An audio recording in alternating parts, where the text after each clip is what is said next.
Hello everyone, and welcome to another episode of RiesKitchen.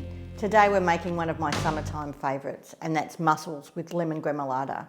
The perfect dish to have with drinks, to have as an entree, to have as a main, on the table within half an hour, just perfect all time really. So let's get straight into it, shall we? So first up we have, of course, the star of the show, the mussels. Some fresh breadcrumbs, in this case gluten-free, garlic, parmesan, parsley, lemon zest and olive oil. So let's start with the mussels, shall we? So these beautiful mussels were taken out of the bay not far from here in Corio Bay only yesterday morning. As you can see, they have a distinctive shape.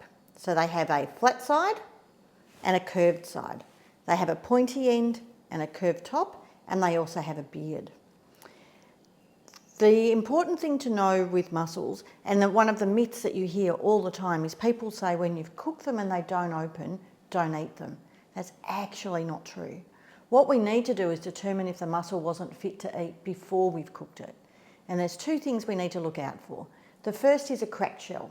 Now the shell might have been cracked as these were taken off the rope that they've been growing on out in the bay yesterday, or it might have been broken in a storm a week ago.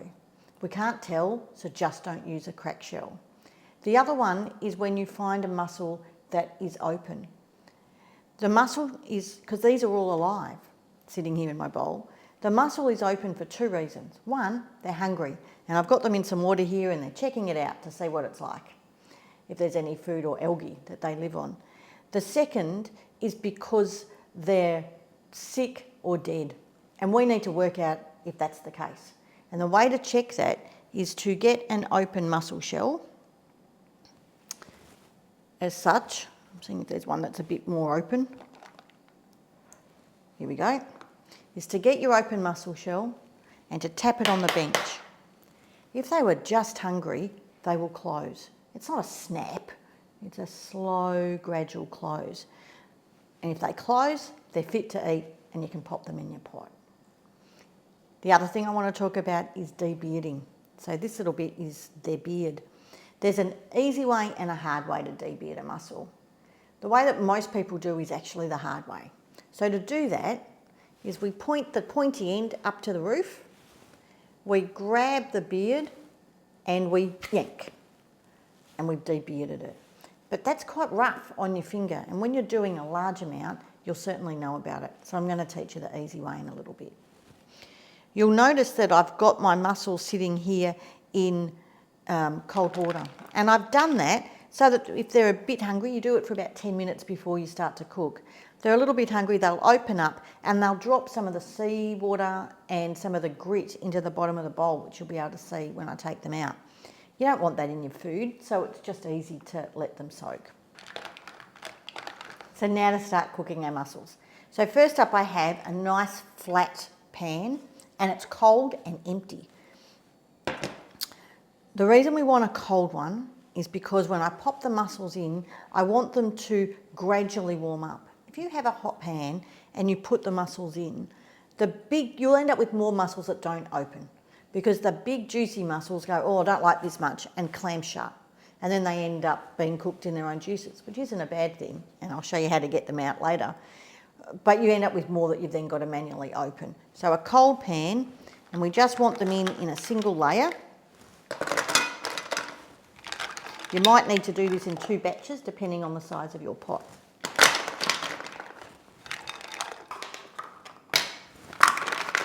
So as you can see, I'm going to have to do 2 batches as well. So popping the lid on, the glass lid does make it easier for the next step. And turning on the heat, and this is going to take 3 to 4 minutes, depends on how many you've got in the pot, and they're going to start releasing the seawater that they've got inside them, and it's going to start bubbling and frothing. And what you want is really big bubbles, like big sudsy bubbles, or as I often say in my demonstrations, like a really bad cappuccino. Big froth, but you'll see that in a sec.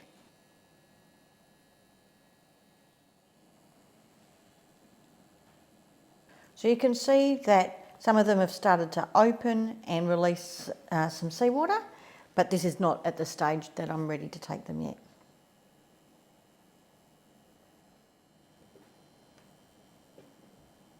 So now I have the bubbles coming right up to the top of my lid here. As you can see, a pretty bad cappuccino. Let's turn that off and lift that up. And most of these have opened, as you can see here.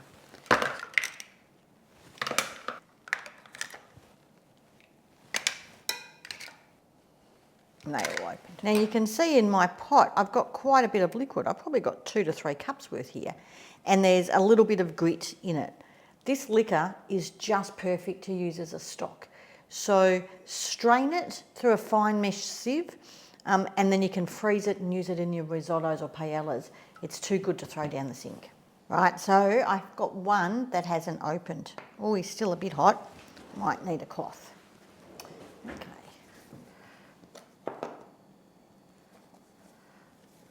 So this one has not opened, but all the rest did. So what I'm going to do with a sharp knife, I'm going to squeeze. Remember when I said that there was the curvy end of the mussel? I'm going to squeeze right at that point at the top of the curve and the other side of the mussel just a little bit, because it lets me get my knife in. Now as I get my knife in, I bring my knife down. You can see I've got boiling water. And I bring my knife down to that point in the curve. That's where the join is for the shell. And as you bring it down, you feel it gives a little bit. And as you saw, a fair bit of water came out. And when I open that up, look at that gorgeously plump mussel that many of you might have otherwise thrown out. But that is still perfect to serve. So now is time for the easy way to debeard the mussels. So I have my cooked mussel. Oh, that one I didn't even have to do anything to. I just touched it and it came out. And because I'm going to be serving these in the half shell, I'm just going to separate them off. Let's try another. So you get the mussel, you just close the shell just gently and then you can just pull it. Much easier than that ripping down method.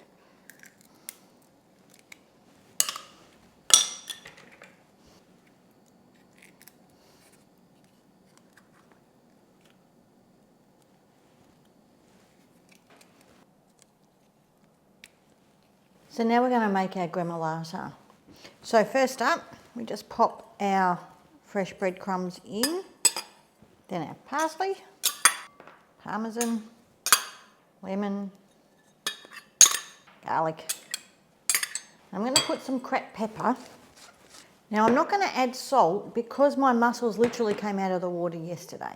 If you've bought them from your fishmongers, you might find that they've dropped a lot of salt over time, and you might find that you need a little bit.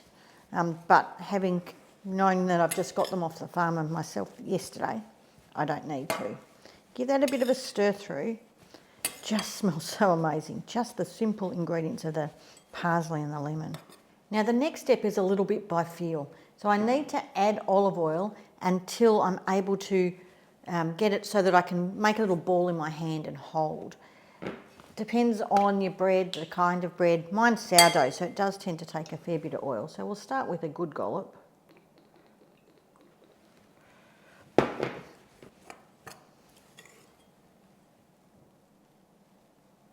Almost.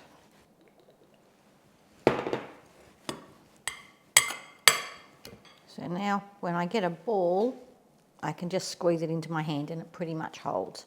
So that's pretty good. Now the next step of putting it together is really important, that you consider the kind of mussel that you have. Now different varieties of mussels are certainly different sizes, and what we want is the right ratio of crumb to mussel. So if you've got a giant mussel, and some of these are a lot bigger, not only are we trying to cover the mussel, but we're trying to think of what that ratio would be. So smaller mussels, smaller amount of gremolata. Bigger mussels, a little bit more gremolata.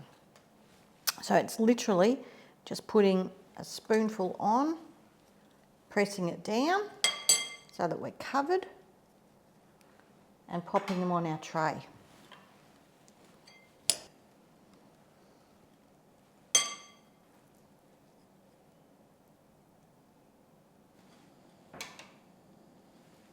Now I'm going to pop this first batch under my grill at 190 degrees centigrade for about 3 to 4 minutes until they go lovely and golden.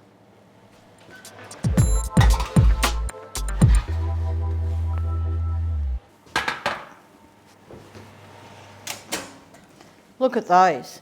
Now the shells will be stupidly hot. So as always, the hard part's in the waiting. We need to give them a minute or two so that you don't burn your fingers and your lips when you dive into these.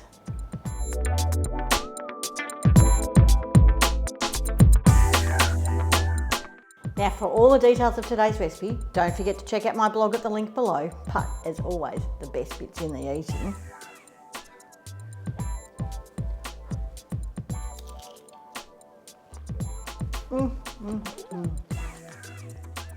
Oh my goodness, this is so good. The mussel is juicy under that lovely crunchy crust. And then the lemon and the garlic just pop.